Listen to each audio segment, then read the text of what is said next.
السلام عليكم ورحمة الله تعالى وبركاته. دعوة الكسور هذا عارف ميديا تج. إن شاء الله فيديونا حنقا هذا دونا قابك وفي عن اللوصة ميستو جيميل. جيميل ومد كميدا أدقيدا يبحثو شركة جوجل ومد كميدا شركتها إسكاله سيستمada ay ku shaqeeyaan mobiladu ama operating systemka loo yaqaano Android oo aad wada garanaysaan. Android mobilada ugu caansan ee ku jira waxa kamid ah Samsung iyo Huawei-ga. Android waxa ku jira system oo khaas ah Google oo ay iska leedahay kuwaas ay kamid yihiin YouTube, Gmail, Play Store, Google Drive iyo qaar kale oo fara badan. Haddii aad Gmail haysato waxay ka dhigan tahay inaad isticmaali karto barnaamij kasta ay soo saarto shirkadda Google ama inta ugu badan. Fiidiyowgeenan waxaan ku soo gudbin doonaa qaabka ugu fiican ee Gmail loo samaysto. Ma jiro farqi weyn oo u dhaxeeya Gmail-ka inaad ka samaysato computer ama mobile-ka. Gmail wuxuu kaa caawinayaa inaad YouTube-ka access garayso, inaad YouTube-ka wax kaga daawato, inaad Play Store-ka wax kaga soo degto, iyo inaad messages iyo fariimo lagu soo diro. Gmail sidoo kale wuxuu kaa caawinayaa inaad sidoo kale aad ku samaysato website-da. Ma soo koobi karno faa'iidooyinka uu leeyahay Gmail. Ku dhawaad 2 bilyan ayaa la sheegay inay yihiin dadka isticmaala Gmail. Sida la sheego, dadka active userska ee online-ka ah bishii Gmail waxa loo qiyaasay inay yihiin 1.5 bilyan dadka adduunka. Taas oo ka dhigan in 5 qof ee meel joogta ee Gmail leh uu mid kamid ah uu active yahay. Haddaba waxaan gudaha geli doonaa fiidiyowgeena iyo qaabka ugu wanaagsan ee Gmail loo samaysto. ugu horreyn waxaad soo furaysaa setting-ka mobile-kaaga.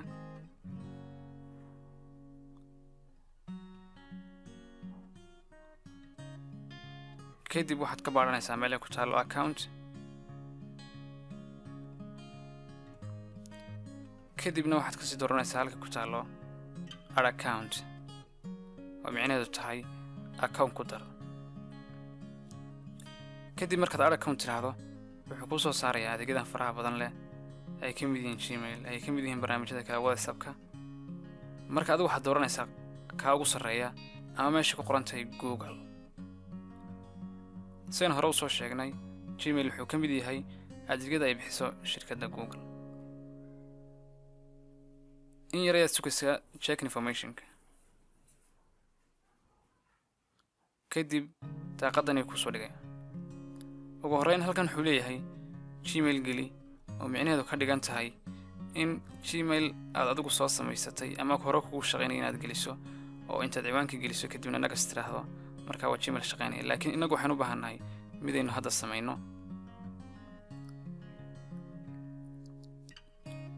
waxaanu taabanaynaa create account. kadibna waxaan leeyahay myself. marka wuxuu ku soo saaraya 2 qaybood oo ah to manage my business ama myself.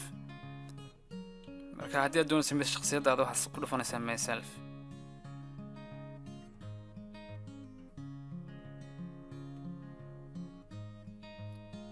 kadibna wuxuu ku odhanayaa geli first name-kaaga iyo last name-kaaga.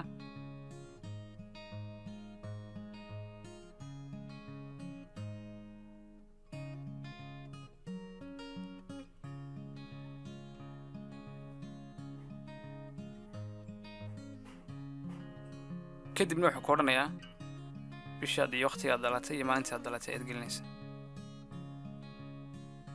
kadibna waxaad dooranaysaa jinsiga aad tahay female, lab iyo dhedka tahay.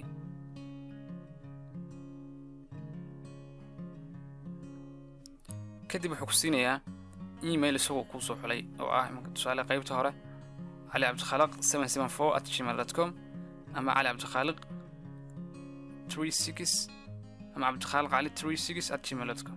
haddii aad u baahan tahay mid aad adigu iska leedahay oo aad niyadda ku hayso waxaad taabanaysaa create your own Gmail address.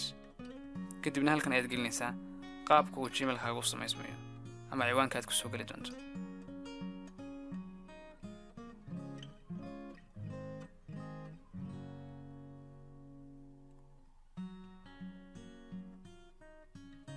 kadibna next ayaad leedahay. kadibna wuxuu check garaynayaa in ciwaankaaga aad samaynaysaa sax yahay iyo in kale. kadib aniga la aqbalay oo waxaan geliyay aliabdikhaliq55. ugu dambeyn waxaad gelinaysaa password-ka aad u samaysanayso account-kaaga.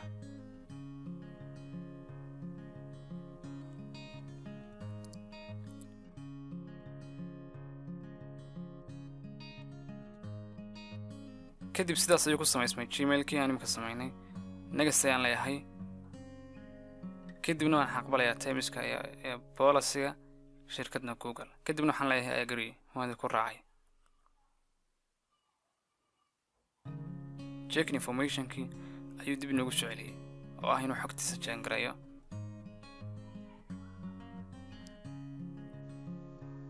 waad la socotaan inuu gmailkii yahay ugu dambeeyay marka qaabka ayaa loo sameeyaa gmail iminka waan adeegsan karaa barnaamijyada ugu badan ee Google leedahayna waanu isticmaali karaa